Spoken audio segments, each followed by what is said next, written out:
Ce matin, Dieu a quelque chose de particulier pour nous. Le thème, c'est l'expérience du repos divin. L'expérience du repos divin. Prenons Matthieu chapitre 11. Vous comprendrez à partir du verset 25.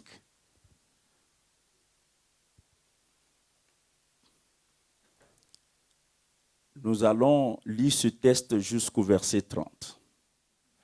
En ce temps-là, Jésus prit la parole et dit, « Je te loue, Père, Seigneur du ciel et de la terre, de ce que tu as caché ces choses aux sages et aux intelligents, de ce que tu les as révélées aux enfants. Oui, Père, je te loue de ce que tu l'as voulu ainsi. Toutes choses m'ont été données par mon Père, et personne ne connaît le Fils si ce n'est le Père. Personne non plus ne connaît le Père si ce n'est le Fils. Et celui à qui le Fils veut le révéler. » Verset 28, « Venez à moi, vous tous qui êtes fatigués et chargés, et je vous donnerai du repos. Prenez mon joug sur vous et recevez mes instructions, car je suis doux et humble de cœur, et vous trouverez du repos pour vos âmes, car mon joug est doux et mon fardeau léger. » Je voudrais d'entrée vous dire que je ne vais pas développer le repos physique. Ce n'est pas de cela qu'il va être question. Vous avez bien lu avec moi que le Seigneur a dit, « Venez à moi et je vous donnerai du repos. » Et au verset 29, il dit, « Et vous trouverez du repos pour vos âmes. » Et vous trouverez du repos pour vos âmes. Il y a 4 dimensions au repos. Il y a 4 dimensions. Dis avec moi, il y a 4 dimensions au repos.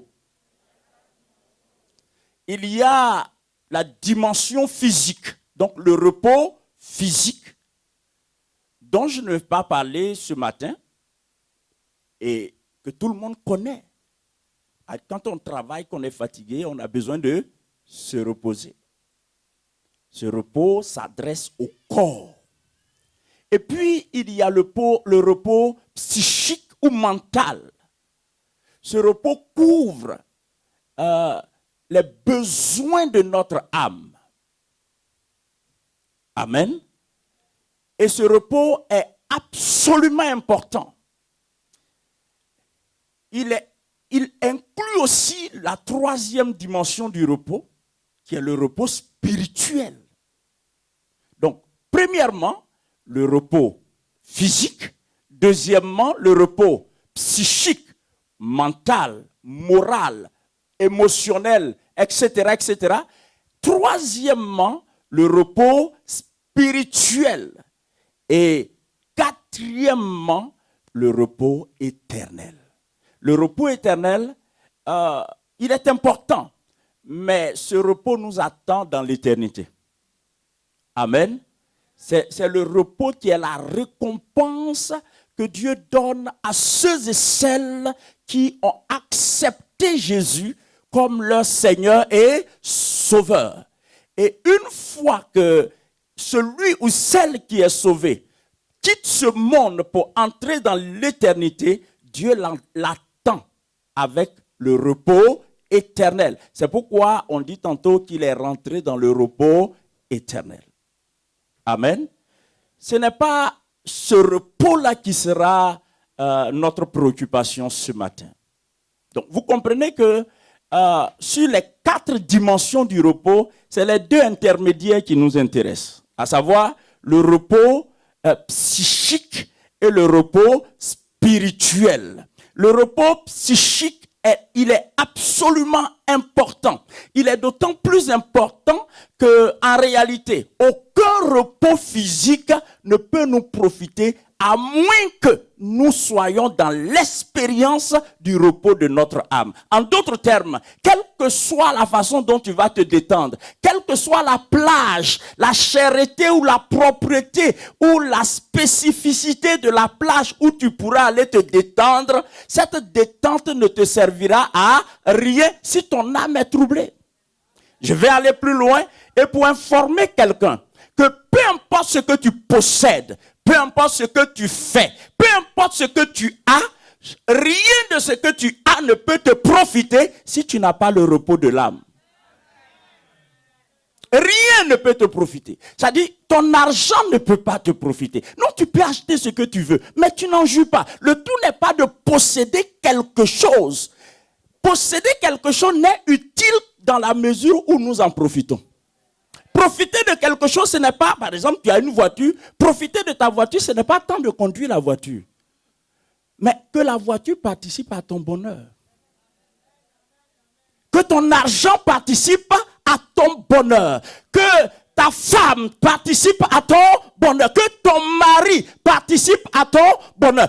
Bien-aimé, aucune acquisition dans ce monde ne peut nous être profitable à moins qu'au préalable, vous et moi, nous ayons le repos de l'âme. Si ton âme ne connaît pas de repos,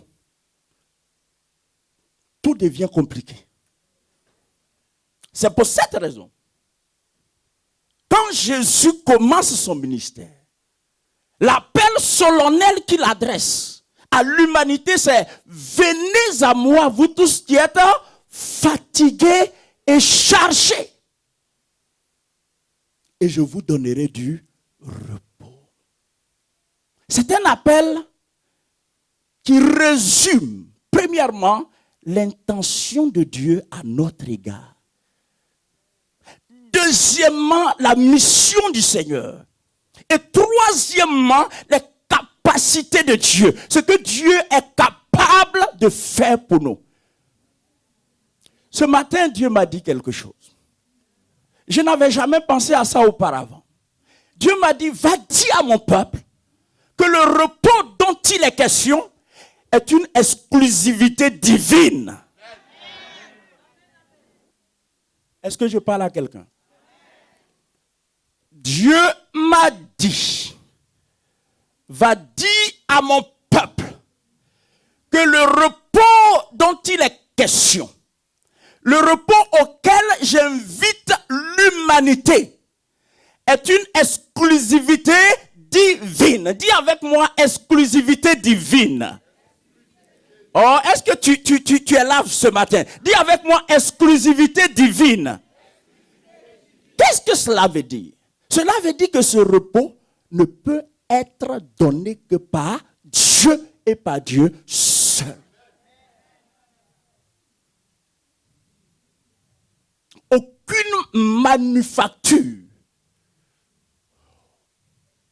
aucun supermarché,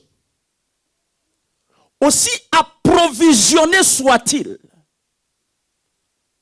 aucun hôpital, aussi renommé soit-il, aucune organisation, aussi généreuse soit-elle, ne peut procurer à notre âme le repos. Pourquoi? Non pas manque de volonté, non pas méchanceté, mais simplement parce que le repos dont tu as besoin pour ton équilibre, pour ton épanouissement, pour que tu jouisses de la vie présente correctement, ce repos-là est une exclusivité.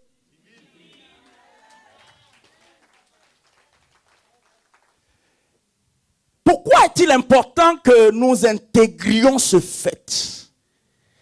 Premièrement, pour que cela nous libère de la vaine fatigue qui consiste à chercher ailleurs ce qu'on ne peut trouver qu'en Dieu. My God! Il y a un danger, mes amis, à chercher ailleurs ce qu'on ne peut trouver qu'en Dieu. Ne cherche pas le repos dans des acquisitions matérielles, aussi importantes soient-elles.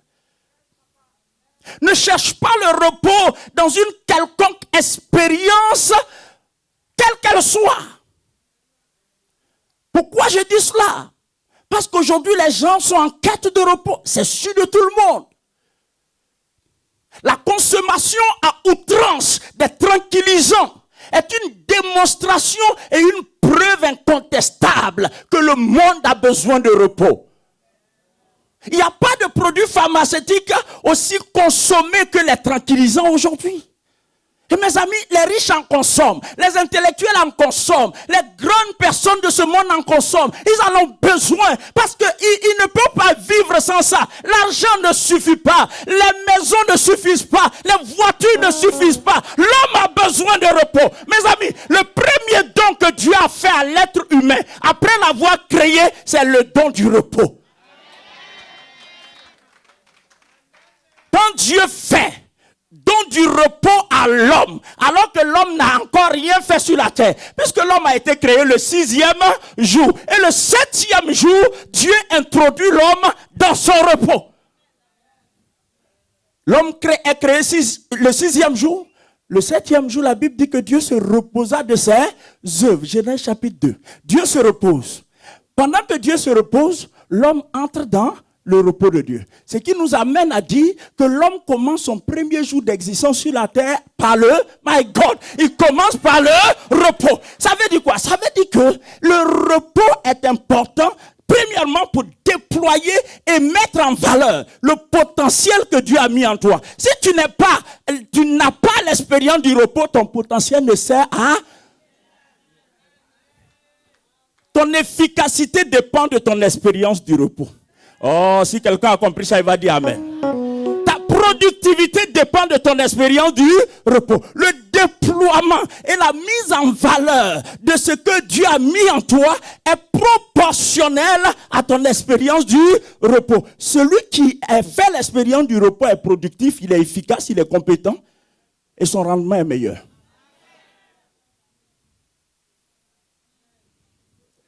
Si ton âme est comme un ring de boxe, quelles que soient tes compétences, elles vont rester inexploitées.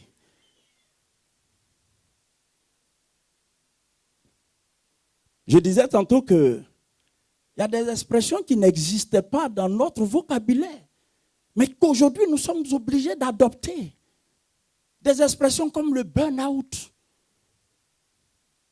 Nous sommes obligés de les évoquer, de les accepter comme faisant partie de notre actualité. Et il y a des gens qui ont écrit des livres sur le burn-out, qui ont fait leur thèse sur le burn-out. Vous voyez? Et nous sommes en train de normaliser le burn-out.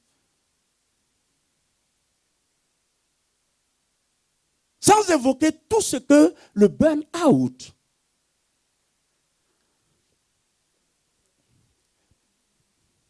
c'est l'épuisement engendré par certaines choses que l'on ne supporte pas sur le lieu de travail. C'est un épuisement moral. Le type, il est ingénieur, il est compétent, il est renommé, il est efficace. On l'a embauché à cette fin. On l'a embauché parce qu'il est efficace. On l'a embauché parce qu'on reconnaît ses capacités. Mais une fois sur place, 1 mois, 2 mois, 3 mois de travail, il se sent complètement HS. Épuisé. Pas épuisé physiquement. Parce que la loi détermine le temps de travail. Et la loi le fait avec beaucoup d'intelligence. Ça veut dire quoi? La loi a réfléchi pour que chaque être humain, employé ou employeur, ait le temps matériel pour se reposer. Mais la réalité, c'est que quand tu souffres du burn-out, quand l'épuisement n'est pas physique, mais intérieur, quel que soit le temps de repos que tu t'accordes. D'ailleurs, le paradoxe, c'est que quand tu es épuisé à l'intérieur, peu importe le temps que tu accordes au repos physique, tu en sors plus fatigué que jamais. Regardez bien autour de vous, il y a des gens qui se réveillent plus fatigués. C'est-à-dire, le matin où tout le monde s'apprête à courir pour aller au travail, il est épuisé. Tu n'as encore rien fait, tu es épuisé. Tu n'as encore rien fait et tu es épuisé. Cela dénote d'un problème qui n'a rien à voir avec le physique. Ça veut dire que ton mental est malade. Ça veut dire que ton homme intérieur est malade. Ça veut dire que tu as un besoin. Et je vous ai dit tout à l'heure, et permettez que je le répète, ne cherchez pas ce qu'on peut trouver avec Dieu seul ailleurs.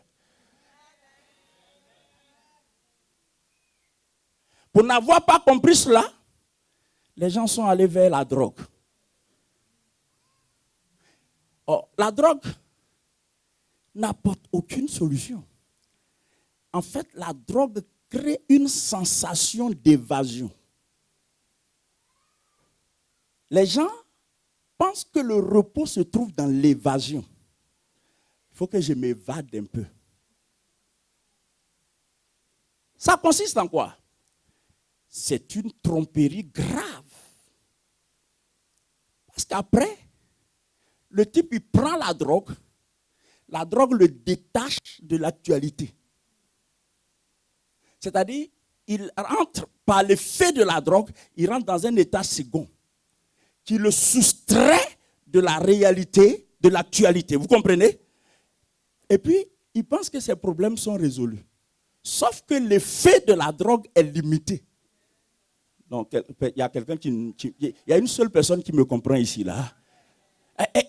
Il ne sait pas que l'effet de la drogue est limité. Mes amis, devrais-je ouvrir une parenthèse et vous informer que toutes les mesures humaines ont leurs limites? Ok, je vais le dire autrement. Toutes les dispositions de l'homme, toutes les dispositions humaines que l'homme met en place pour résoudre, solutionner une situation, toutes ces dispositions ont des limites. Par conséquent, elles finissent par se solder par une insatisfaction. Et qui dit insatisfaction dit frustration.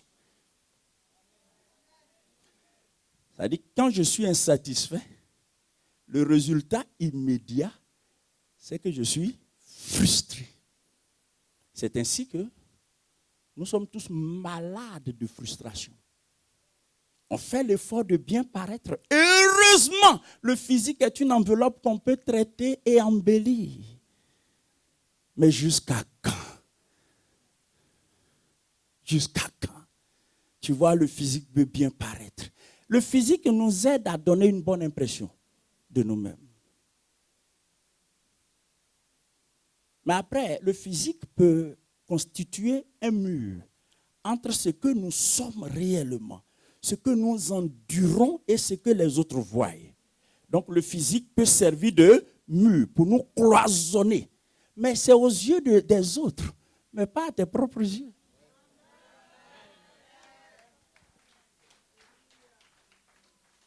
C'est pour cette raison, l'appel solennel du Seigneur, bien que ce soit un appel à caractère universel, venez à moi, vous tous qui êtes fatigués. Bien que ce soit un appel à caractère universel, cet appel est absolument personnel. Pourquoi? Je vous explique. Parce qu'en fait, tout en étant adressé au monde entier, il est spécifique comme appel. Il est spécifique en ce sens que c'est celui qui se reconnaît fatigué. C'est celui qui se reconnaît fatigué qui va répondre à cet appel. Il y a des gens qui sont fatigués et qui sont forts de caractère. Ils font semblant de ne pas être fatigués. Vous savez, il y a des gens qui ont poussé très loin cette affaire d'hypocrisie. Et il y a des gens qui ont élevé l'hypocrisie en un style de vie. Et ils vont mourir avec ça, même sur leur lit d'hôpital. C'est-à-dire qu'ils sont fatigués, on sent qu'ils sont fatigués, tout le monde voit qu'ils sont fatigués, ils ne sont pas ce qu'ils doivent être, ils ne sont pas ce qu'ils devraient être, ils ne sont pas ce que Dieu veut qu'ils soient, mais ils soignent cela, et ils donnent l'impression, et ils font ci, et ils font ça, mais c'est pas ça le problème. Tu sais, il y a ce que tu donnes l'impression d'être, il y a ce que tu es. Ce dont il est question ce matin, ce n'est pas ce que tu donnes l'impression d'être. C'est ce que tu es. Et quand le Seigneur dit, venez à moi, vous tous qui êtes fatigués et chargés, il ne parle pas à l'homme que tu fais semblant d'être.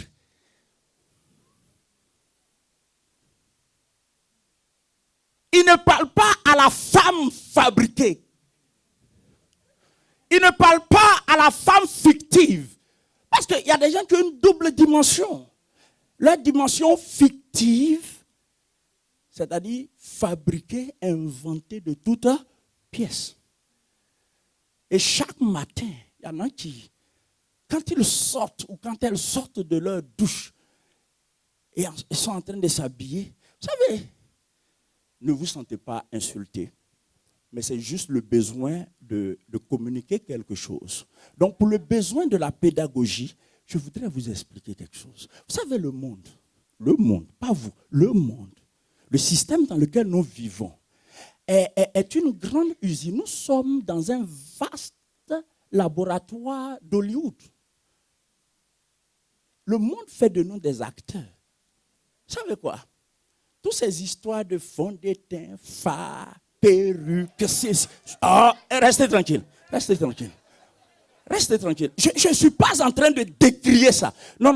Ne vous méprenez pas sur mes propos. Je ne suis pas en train de décrier ça. Je suis juste en train de vous dire l'accompagnement dont nous avons, l'accompagnement que le monde nous offre dans le processus de l'hypocrisie. C'est-à-dire comment le monde nous aide à être hypocrites.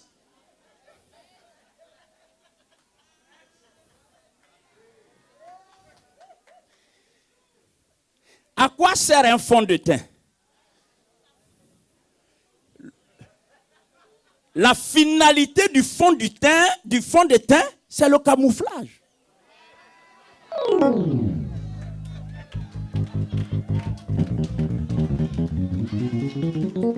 Je ne suis pas en train de dire que tu ne dois pas mettre de fond de teint. Mais je suis juste en train de te dire que le fond de teint t'aide à te cacher.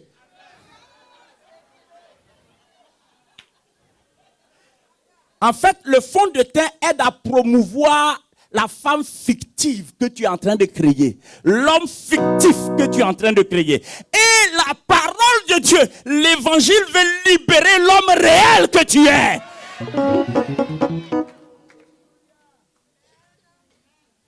Tu sais, la vie n'aura de sens que si tu deviens réel.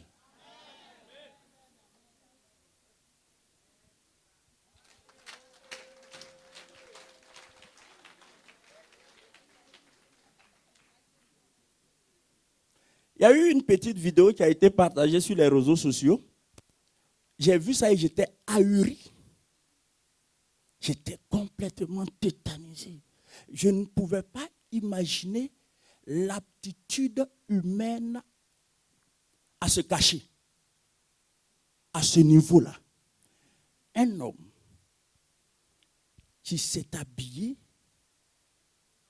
en femme. Mais avec un plastique, quoi. Oui. Avec une physionomie féminine. Et puis, qui plus est, un vieux. Mais quand il a mis son survêtement, finalement, c'est un survêtement, mais tellement bien fait. Des gens l'ont dragué. Oui. Il apparaissait comme une jeune fille de 30 ans. Oui. Les gens se retournaient pour Je ne sais pas s'il faut dire pour le ou la regarder, mais en tout cas, dans sa forme là, c'était pour la regarder. Et puis, la vidéo continue. Et à la fin, il rentre chez lui. Et il s'est... Waouh, quand il s'est déshabillé. Tout de suite, l'idée qui m'est venue en tête, c'est le monde. C'est l'humanité. Les gens se cachent. Il ne devient réel que quand ils s'apprêtent à aller dormir.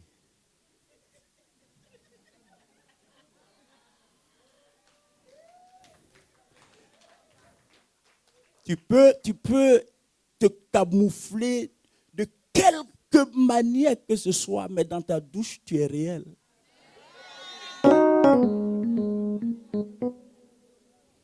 Ceux qui ont fait les fonds de teint ont fait des produits pour enlever les fonds de teint. C'est-à-dire, tu fais ça avant de sortir et quand tu entres, on te dit, maintenant, deviens quand même. Il n'y a personne. Donc, sois toi-même devant toi-même.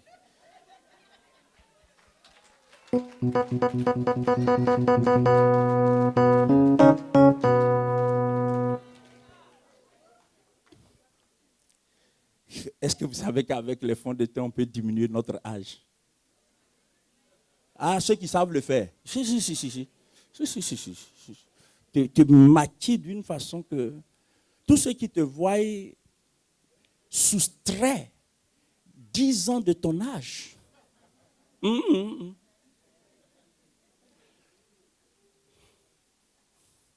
Les perruques.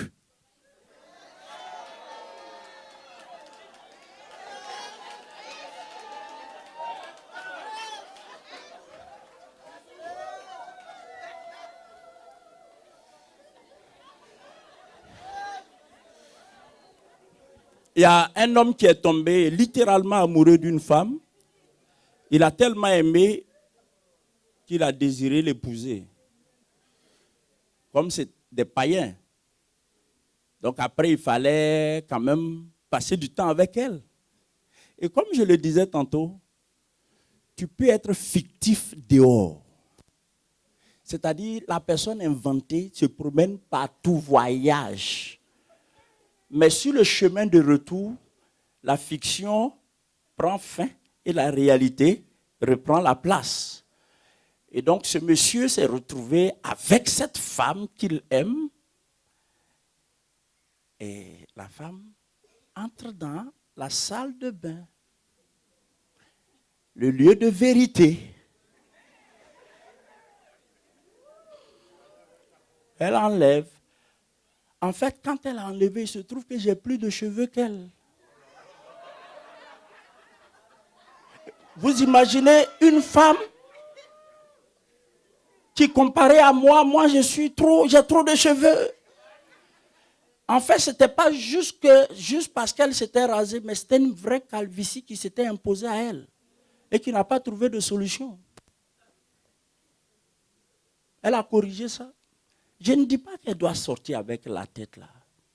Mais vous voyez la trahison que cela constitue. Et le drame, c'est que quand elle est sortie de la douche, de la salle de bain, le monsieur était assis. Quand il a levé la tête, il a vu la tête. Il aurait dû ne pas lever la tête. Il est resté comme ça. La dame lui dit, chérie. Il ne pouvait pas lui dire, je suis en prière parce que c'est un païen.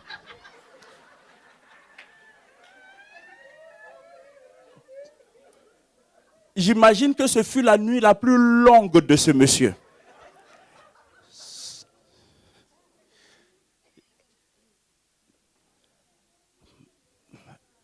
Vous savez, tout ce qui nous épuise, c'est beaucoup de choses. C'est beaucoup de choses. Une des causes de notre épuisement, c'est la mauvaise gestion des circonstances, aussi diverses et variées soient-elles, qui constituent la trame de notre actualité. comment nous traitons avec les circonstances? Comment nous traitons? Pour nous qui sommes enfants de Dieu, notre repos dépend de comment nous traitons avec les circonstances. Et pour nous, nous avons un avantage sur les autres. Parce que le Dieu avec qui nous marchons est le maître des temps et des circonstances.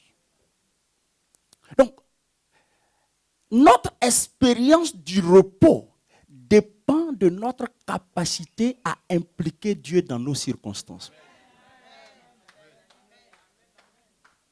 Ta capacité à impliquer Dieu dans tes circonstances déterminera ton expérience du repos.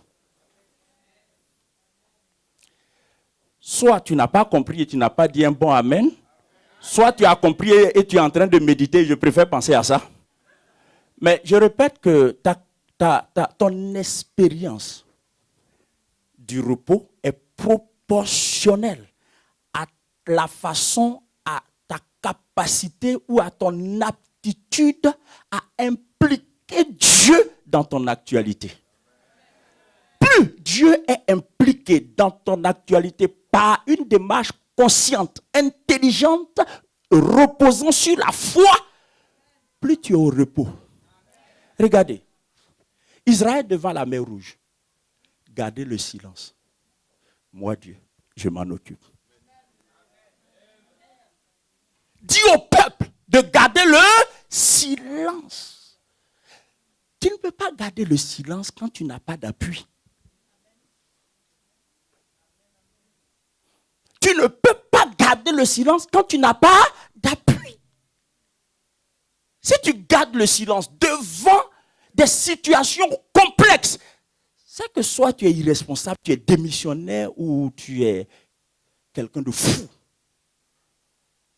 Mais quand tu gardes le silence, alors que tu n'es pas irresponsable, tu n'es pas démissionnaire, tu n'es pas fou, ça veut dire que tu comptes sur quelque chose. Deuxièmement, ce qui nous arrache le repos,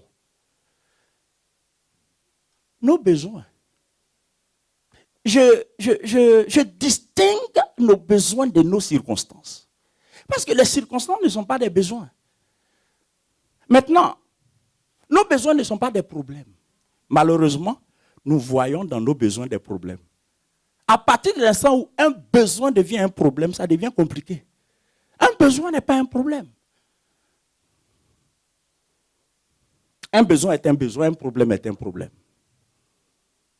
Et le Seigneur dit en Philippiens chapitre 4 à partir du verset 6, faites connaître à l'Éternel votre Dieu, par des prières, par des supplications et des actions de grâce, tous vos besoins.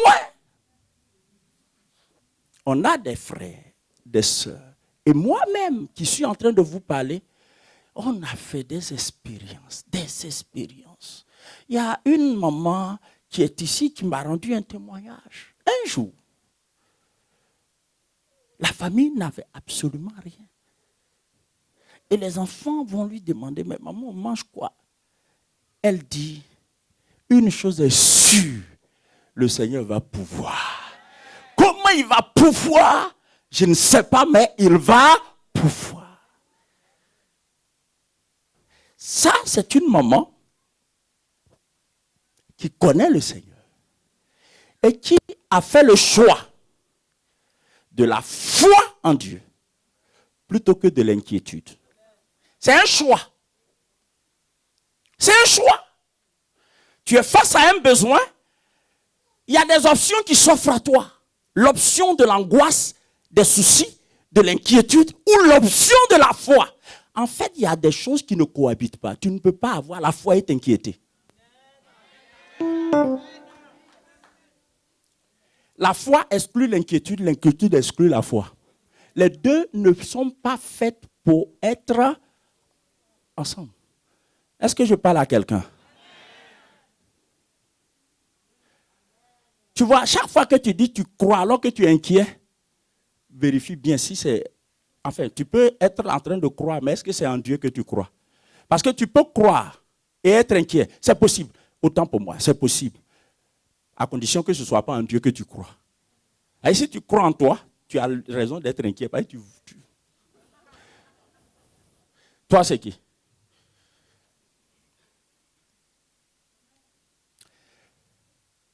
Et le témoignage de cette maman, c'est que quelqu'un est venu déposer à la porte des courses. Des courses. C-O-U-R-S-E-S.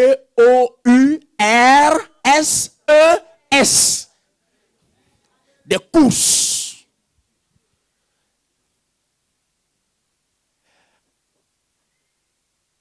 Maman, il y a quelqu'un qui est venu déposer des courses.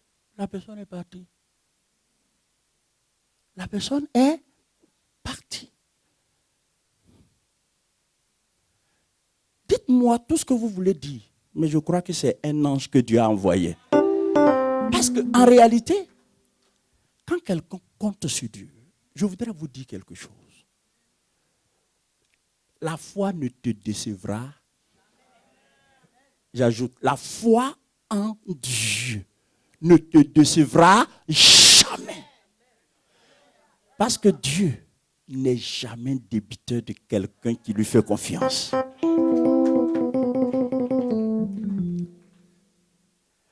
Dans une région en Afrique, en pleine forêt, une maman qui vivait avec ses enfants dans une zone non électrifiée, et donc qui bénéficiait seulement de l'éclairage issu des lampes tempêtes. Les lampes tempêtes, on met les lampes à huile, on met du pétrole. La maman, le soir, la nuit tombée, va se rendre compte qu'elle n'avait plus de pétrole. Ni dans les lampes, ni dans les bidons de réserve. Étant loin et très loin de la ville d'un et de deux, à cette heure-là, toutes les boutiques étaient fermées.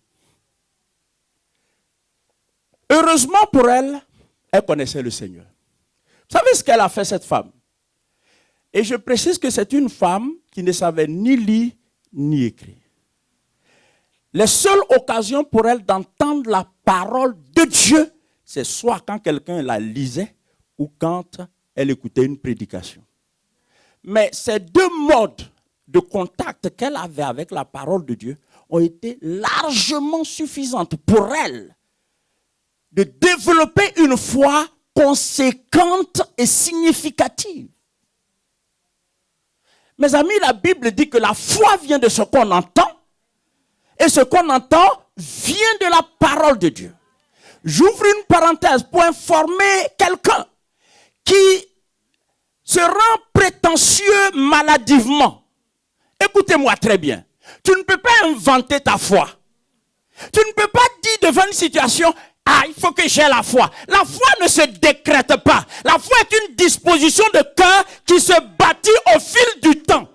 C'est une disposition. Devrais-je dire, la foi est un style de vie. Et ce style de vie se construit, non pas avec les pensées, non pas avec des résolutions, mais la foi se bâtit avec la parole de Dieu.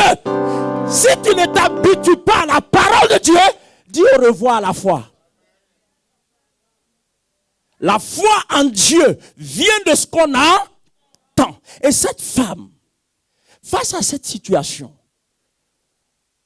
du reste déroutante, parce que quand je vous parle de l'Afrique, avec toutes les menaces de serpents, de scorpions, etc., etc., et la nuit tombée, tu n'as pas de lumière, tu fais comment?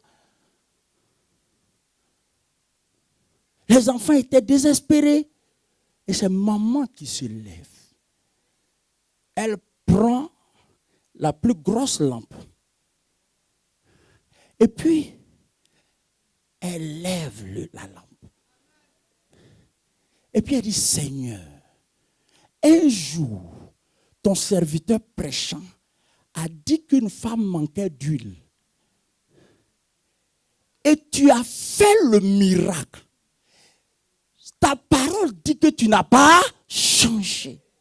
Mais écoutez-moi très bien, elle disait tout ça dans un langage d'enfant. avec beaucoup d'imperfections, parce qu'elle ne pouvait pas citer la Bible correctement. Mais vous savez quoi? Il y a le langage intelligible et puis il y a le langage de la foi. Vous savez, permettez-moi de vous dire quelque chose et tu vas aimer ce que je vais te dire. Et si tu es en train de noter, note. Dans le langage de tous les jours, on peut faire des fautes de grammaire. Mais quand la foi parle, tout est parfait. Wow! Quand la foi parle, il n'y a pas d'erreur de grammaire. Parce que la foi ne parle pas pour les hommes. La foi parle pour... Oh, je disais, cette rangée-là, je vous oublie. La foi parle pour... Je vous oublie. Je disais que la foi parle pour... Je n'ai pas de partenaire aujourd'hui là. Bon, je viens. La foi parle pour... Alléluia. La foi parle pour Dieu. La foi s'adresse à Dieu. La foi ne s'embarrasse pas de... qu'est-ce qu'ils vont penser? Je ne connais pas les accords grammaticaux. Je ne connais pas les règles de grammaire. La foi ne s'embarrasse pas de toutes ces choses. La foi parle. Seigneur, ta parole dit que tu ne changes pas. Tu es le même hier, aujourd'hui et éternellement. Et comme c'est toi, la femme là n'est pas allée dans une épicerie. Elle n'est pas allée dans une boutique. Et son huile a été remplacée. Moi aussi, je n'irai nulle part. Seigneur, voici ma lampe remplie d'huile. Vous savez quoi? Les instants qui ont suivi, quand elle descend la lampe, l'huile tombe de partout. Le réservoir est... Je vous parle d'une histoire vraie. Et la femme dont je parle, elle est encore en vie. Ça s'est passé dans une église que j'ai dirigée. C'est pas quelque chose qui date du 18e siècle. Un besoin n'est pas un problème. Un besoin est une opportunité de vivre un témoignage.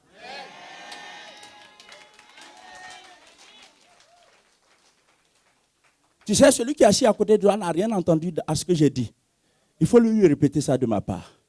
Dis-lui, un besoin n'est pas un problème. Dis-lui qu'un besoin est une opportunité de vivre un témoignage avec Dieu. Acclame le Seigneur.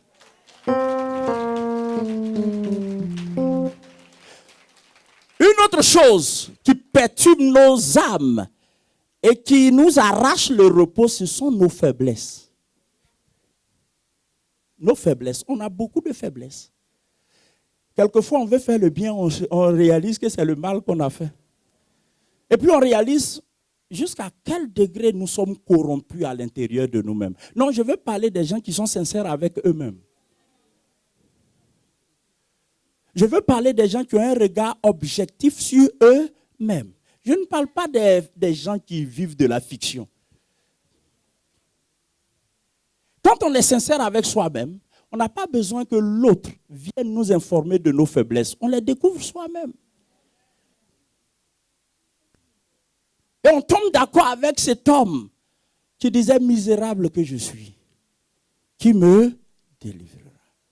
Or, par rapport à nos faiblesses, Dieu a une solution. Hébreux chapitre 4. Hébreux chapitre 4.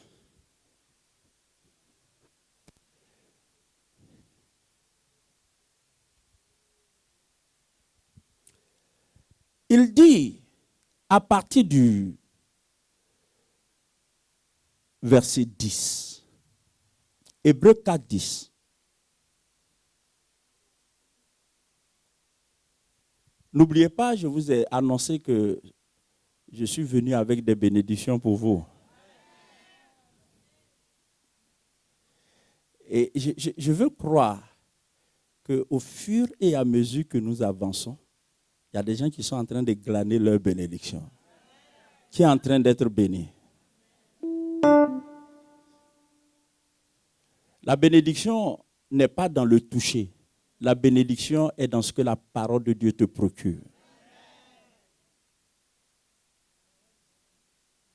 Regardez, Hébreux 4, 10 dit ceci.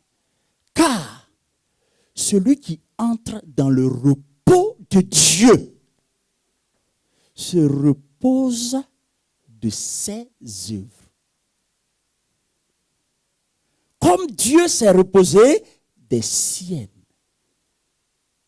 Efforçons-nous donc, c'est-à-dire manifestons la foi nécessaire pour entrer dans ce repos. C'est démonstratif. Afin que personne ne tombe en donnant le même exemple de désobéissance. Car la parole de Dieu est vivante et efficace, plus tranchante qu'une épée à double tranchant, pénétrant jusqu'à partager âme et esprit. Ça, c'est une autre dimension d'expérience sur laquelle je reviendrai avec la grâce de Dieu une autre fois. Comment la séparation de notre âme et de notre esprit nous introduit dans une autre expérience de repos. Et ce repos-là, c'est le repos spirituel. N'oubliez pas, le repos spirituel, c'est pour les vainqueurs.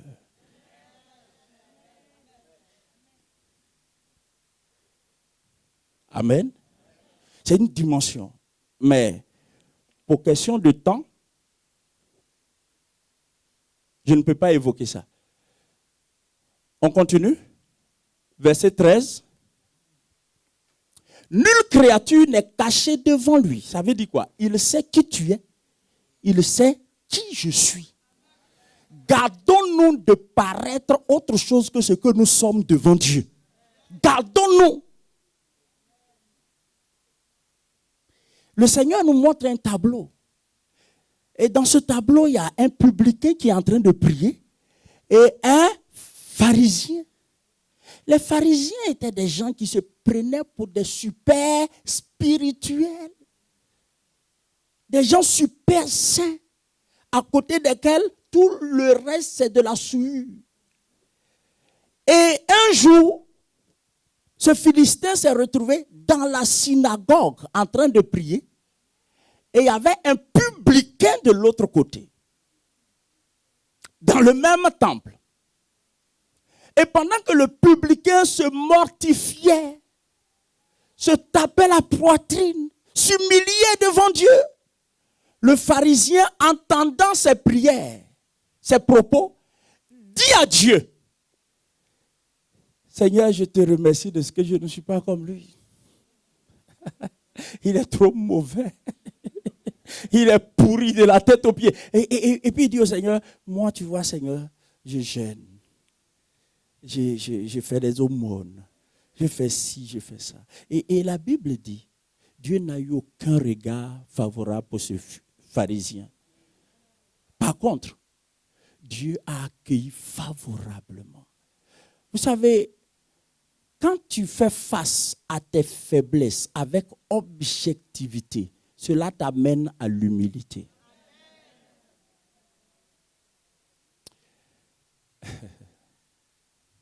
En réalité, rien ne devrait nous pousser à l'orgueil. Tout doit nous pousser à l'humilité. Qui sommes-nous devant Dieu? Qui es-tu? Et c'est pour ça que le Seigneur dit, qui es-tu toi qui juges l'autre? Tu es qui? Tu es qui vraiment? Avant de le juger, rappelle-toi qui tu es toi-même. Et vous savez, le danger, c'est quoi? C'est qu'il y a des gens, à force de regarder aux autres, ne se voient pas eux-mêmes. C'est le danger des critiques. Parce que critiquer, c'est porter l'attention sur l'autre. Et à force de regarder l'autre pour le critiquer, tu oublies qui tu es. Et comme tu oublies qui tu es, le fait d'oublier qui tu es n'enlève pas tes faiblesses. Au contraire, ça favorise leur amplification. Et comme tu ne les vois pas pour les traiter, tu ne vois que pour les autres. Tu es devenu un analyste chrétien.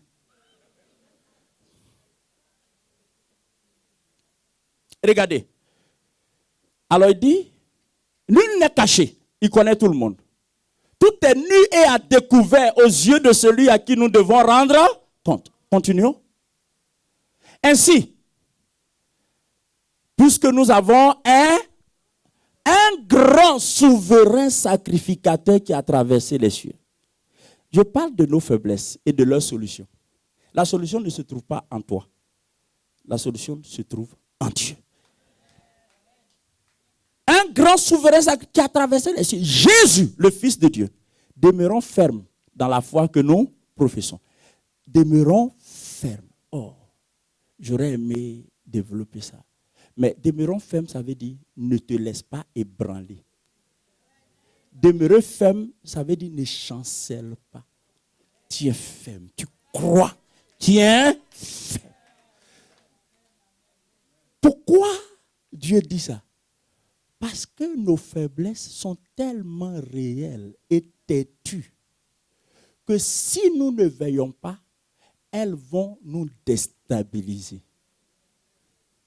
Elles ont le pouvoir de nous déstabiliser à cause de leur réalité. Nos faiblesses sont réelles. Tu n'as pas besoin qu'on t'informe de ça, tu les vois. Tu les vois, tu vois tes faiblesses, tu t'en rends compte. Quand tu es sincère, tu t'arrêtes toi-même, tu dis, mais pourquoi tu es mauvais comme ça? Pourquoi tu es mauvais? J'ai regardé des scènes, des scénarios, et il y a une actrice une actrice ivoirienne du nom de Amoin ou quelque chose comme ça. Je ne sais plus. Mais en tout cas, il y a un des scénarios, j'ai bien aimé ce scénario, parce qu'on lui fait le reproche de trop parler. Elle parle trop, elle parlait trop dans les scénarios là. Hein? Ah, c'est Marie-Laure. Ah, bon, c'est Marie-Laure. Donc vous regardez ça aussi. Donc Marie-Laure, quoi. Et Marie-Laure, là, dans un des scénarios, elle a dit des choses. Et quand elle parle toujours, ça entraîne des problèmes. Donc elle allait se mettre quelque part et puis elle dit, toi là, tu parles trop. Tu parles trop. Tu parles trop. Tais-toi un peu. C'était agréable de voir quelqu'un frapper sa propre bouche.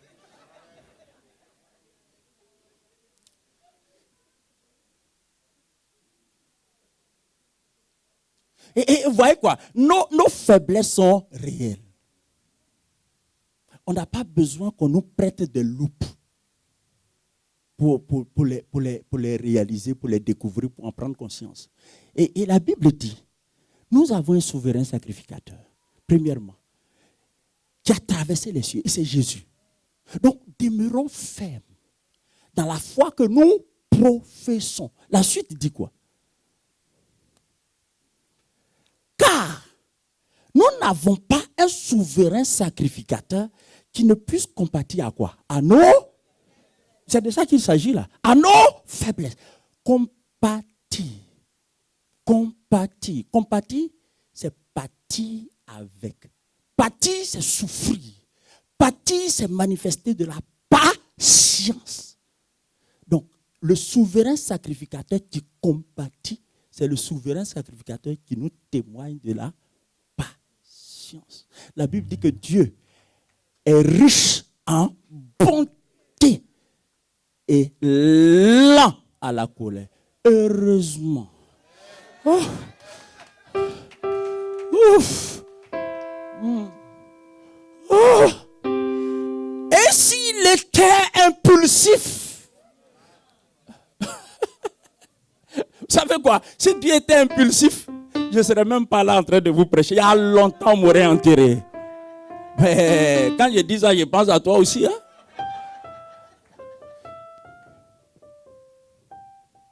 Il y en a qui auraient déjà eu 2 cercueils. Mais la Bible dit que ce souverain sacrificateur, comprenez ça? Compatit. Con, c'est avec. Pâtir, c'est le même mot pâtir qui donne patience et qui donne aussi passion. C'est les mots de même famille. La passion, en fait, la passion, c'est une souffrance. Vous savez, quand tu es trop passionné, tu souffres de cette passion.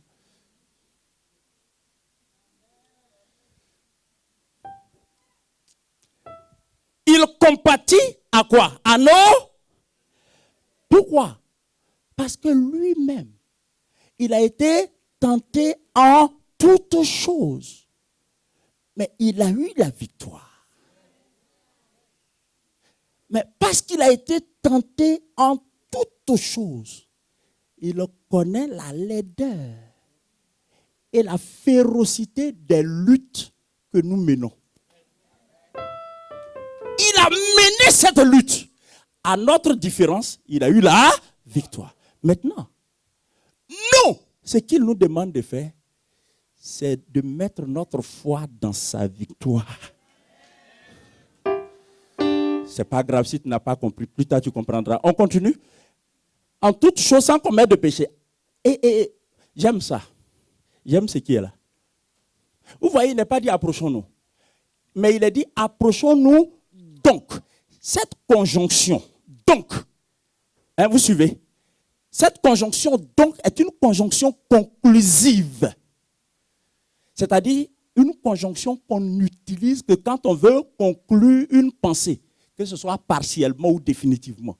Donc, il dit, approchons-nous donc. Le donc là vient faire quoi? Premièrement, nous avons un grand souverain sacrificateur. Deuxièmement, il a traversé les cieux. Troisièmement, ce souverain sacrificateur compatit à nos faiblesses. Quatrièmement, il a été tenté en toutes choses. Cinquièmement, il n'a jamais été vaincu par quelque faiblesse que ce soit. Par conséquent,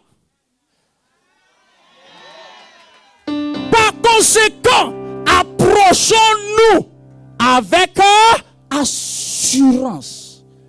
C'est-à-dire, en croyant ce qu'il a fait, en nous appuyant sur ce qu'il a fait. Tu n'es pas juste par tes efforts, tu es juste par sa victoire, tu es juste par sa croix. Le juste vivra par la foi. En d'autres termes, c'est la foi qui fait le juste. Tu n'as pas compris, hein?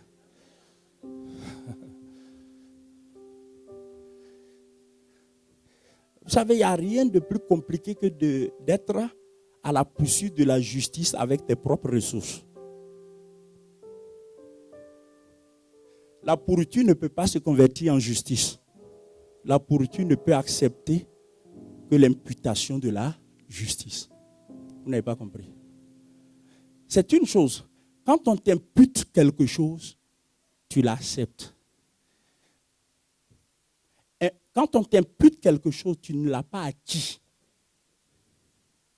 Vous comprenez?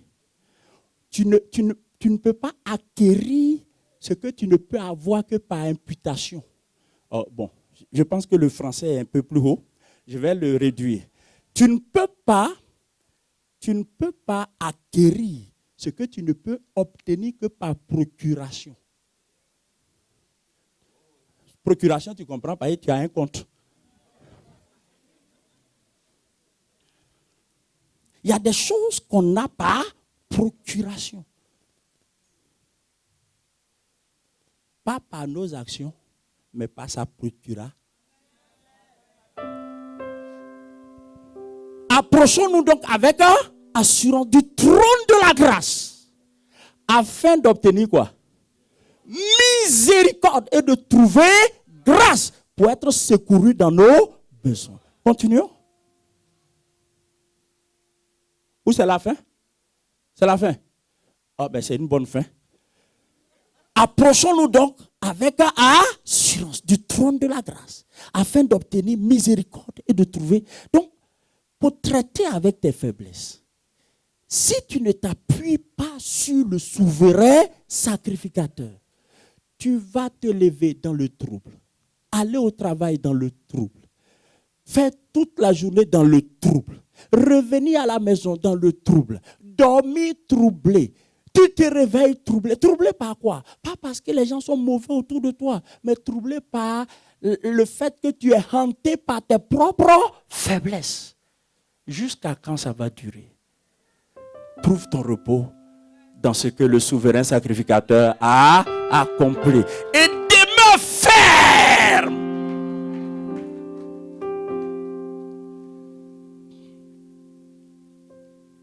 Alléluia.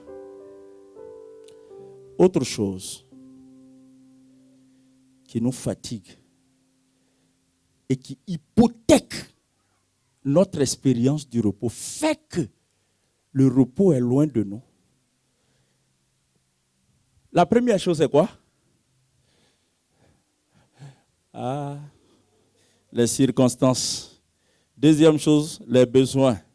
Troisième chose, nos faiblesses. Quatrième chose, le mauvais traitement des autres contre toi. Les mauvais agissements. Vous savez, nous sommes en société. Il y a des gens à qui tu as fait du bien. Mais tu as fait du bien avec plaisir, suivez-moi. Et puis, ces personnes-là te rendent ça, mais d'une façon telle que, au fond de toi-même, tu as résolu de ne plus jamais faire du bien à qui que ce soit. C'est-à-dire quoi? Leur comportement a brisé ton cœur. Et tu te demandes, dans quel monde sommes-nous? Pourquoi le monde est comme ça?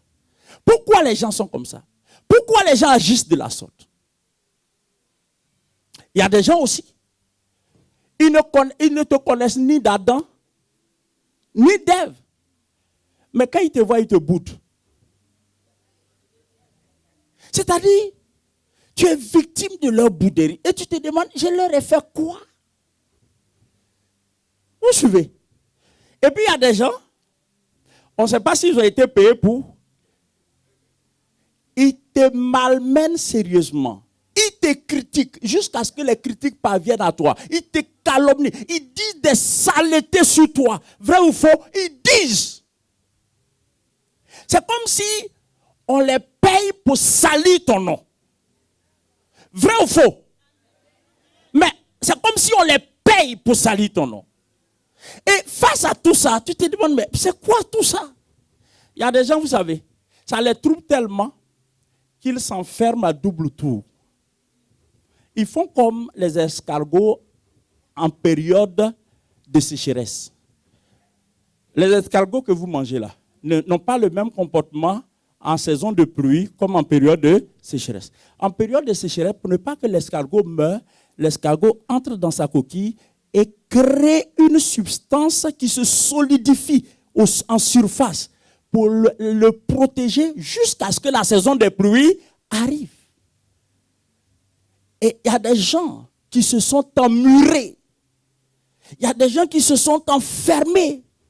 Il y a des gens qui refusent maintenant de parler à qui que ce soit. Ils sortent de leur maison, ils n'ont plus d'amis. Pourquoi? Parce qu'ils ne supportent plus le traitement qui leur est infligé. La façon dont les gens te traitent, tu ne supportes pas. Et ça te trouble. Parce que la réalité, c'est quoi? C'est que tu ne peux pas vivre sans relation. C'est-à-dire quoi? Quand tu t'emmures, tout en toi te dit que tu as raison de t'emmurer. Mais en fait, tu es dans l'erreur. Parce que t'emmurer n'est pas la solution. Le fait de s'emmurer est une fuite. Tu fuis. Tu ne résous pas un problème, mais tu fuis. Et le fait de t'emmurer va créer l'isolement. Et l'isolement va entraîner la solitude. Et la solitude va finir par te rendre aigre. Et sans t'en rendre compte, tu seras aigre contre tout le monde, même ceux qui ne t'ont rien fait. Et tu vas finir par cataloguer la société en disant les gens sont mauvais. Amen. Les gens sont mauvais. Suivez-moi très bien. Ce n'est pas la bonne façon d'agir. Si tu fais ça, tu n'auras jamais le repos. Comment il faut faire face à de tels traitements? Il y a une solution. Dis à quelqu'un, il y a une solution. Maintenant que tu lui as dit, il y a une solution, dis, pasteur, dis-nous la solution. Ah, acclamons le Seigneur. Avant de vous dire la solution, je voudrais me rassurer de quelque chose. Est-ce que je parle à des gens qui ont déjà vécu cette expérience? Qui a déjà vécu ça? Bon, je félicite tous ceux qui n'ont jamais vécu ça. Mais en tout cas, sachez que votre tour arrive. Donc, la solution que je vais vous recommander, utilisez ça comme une thérapie préventive. Hein? Utilisez ça comme un vaccin. Vaccinez-vous avec ça. Vous savez, quand les gens te traitent mal, voici la solution. Ta souffrance n'est pas liée à ce que l'autre fait. Ta souffrance est liée à la réaction que tu développes vis-à-vis de ce que l'autre fait. En clair, l'effet de l'action de l'autre, la puissance et le pouvoir de l'action de l'autre sur ta vie est déterminé ou sont déterminés par ta réaction. Si quelqu'un t'insulte, ta réaction peut émousser ses injures.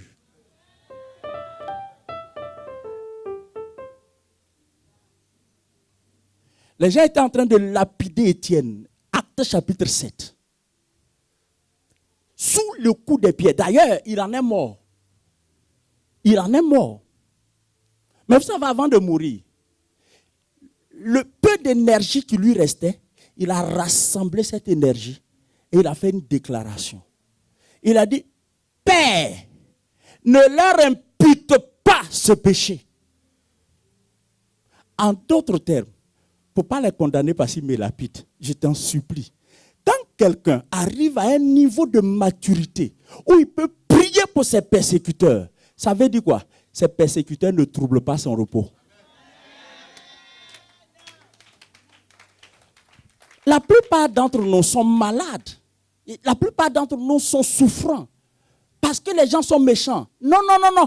Vous n'êtes pas souffrant parce que les gens sont méchants. Vous êtes souffrant parce que vous ne savez pas comment réagir.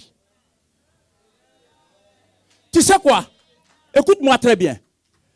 Tu ne peux pas être maître de l'action de l'autre, mais tu peux être maître de tes réactions. L'action de l'autre ne peut te contrôler que si ta réaction se subordonne à son action. Mais fais en sorte que ta réaction soit sur son action. Soit au-dessus. Quelqu'un peut dire amen. Soit au-dessus. C'est un degré de maturité. Jésus dit, si quelqu'un te tape sur la joue droite, donne-nous la joue. Il n'est pas en train de dire, il n'a qu'à te gifler 2 fois. Non. Il veut simplement te dire, mets-toi au-dessus. Mets-toi au-dessus. Mets-toi au-dessus. Tu sais, 2 personnes peuvent être injuriées de la même façon. Mais comme les 2 n'ont pas la même réaction, les 2 ne souffriront pas de la même façon. En d'autres termes, ta souffrance est un choix. Je veux parler de la souffrance causée par le comportement des autres. Ce genre de souffrance-là, que tu endures, et ça va t'obliger à l'isolement, à la solitude, à l'aigreur, à l'amertume. Cette souffrance ne l'impute à personne. C'est un choix que tu as fait. Sors de ta façon de réagir. Sors de là. Quelqu'un veut te pousser à souffrir. Toi, tu te mets au-dessus, tu le regardes avec sourire. Il veut que tu souffres, tu lui offres un sou.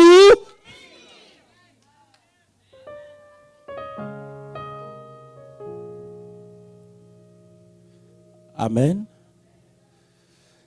Il y a un autre point qui ravage et ruine notre expérience du repos. C'est le péché.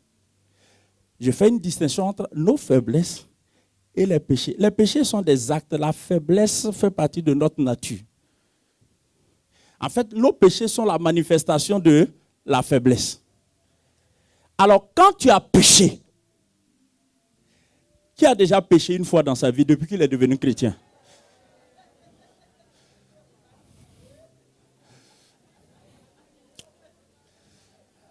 Mais ma fille Rose est en train de rire aux éclats alors que son mari n'a jamais péché.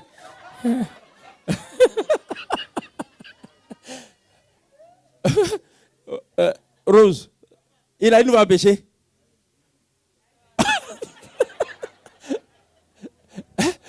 Apparemment, même Rose est au courant de ses péchés. Mes amis, vous savez quoi? Dieu est tellement complet avec nous. Il est entier avec nous. Prenons 1 Jean, chapitre 2 et le verset 1. 1 Jean, chapitre 2, verset 1 et 2.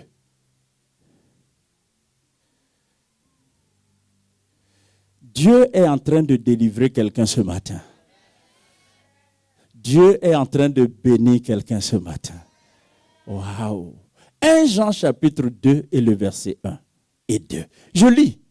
Mes petits enfants, je vous ai écrit ces choses afin que vous ne péchiez point. C'est clair, hein? Et si quelqu'un a péché, nous avons... Le désir de Dieu, c'est que tu ne pêches pas. Mais si tu arrives de pécher, que le péché ne détruise pas ton repos. Pour cela, si tu arrives de pécher, si quelqu'un a péché, nous avons un avocat auprès du avocat commis d'office. C'est-à-dire, c'est le gouvernement céleste qui nous donne ces... Tu ne fais pas de démarches pour aller solliciter son... Non, l'avocat là, il est là en permanence.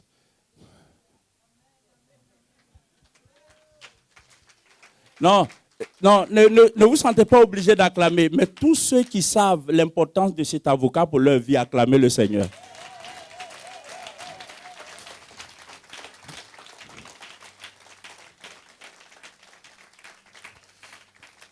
Je vois ma fille Amélie qui acclame avec joie.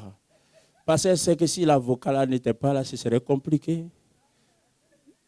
Mes amis, nous avons un avocat auprès du Père, Jésus-Christ, le juste. C'est-à-dire, il est juste. Et quand cet avocat se tient devant le Père tout courroucé, hein, tout en courroux quoi, dit, Ferdinand, mais regarde ce que Ferdinand fait. Et puis le Seigneur dit, mais Père, avant que Ferdinand ne fasse ça, il y a quelque chose que j'ai fait. Et ce quelque chose que j'ai fait plaide en faveur de ce que Ferdinand a fait. J'ai une bonne nouvelle pour quelqu'un. Pour toi qui as accepté Jésus, toute éventualité de condamnation vient en retard.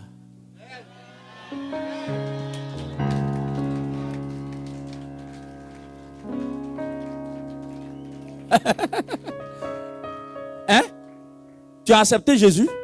Toute éventualité de condamnation vient en retard. Pourquoi? Parce qu'avant ça, avant que la condamnation ne se décide, il y a quelque chose qui l'a annulé. Car, Romains 8, car il n'y a plus de condamnation pour ceux qui sont en Jésus-Christ. Je voudrais enfin, vous voyez, j'ai décliné plusieurs sphères de vie qui, si c'est maltraité, nous perturbe, nous arrache le repos. Maintenant, je veux vous dire comment nous pouvons avoir le repos face aux pressions et aux oppressions sataniques. Et je vais terminer sur ça et prier pour vous.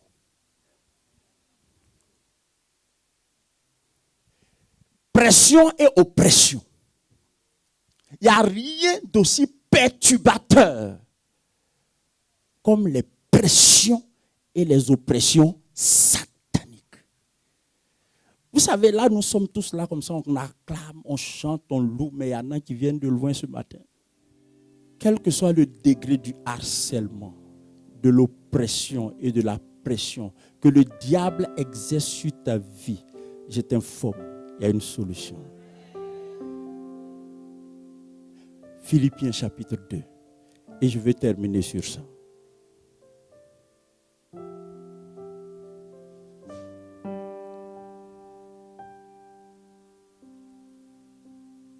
Philippiens 2, à partir du verset 6.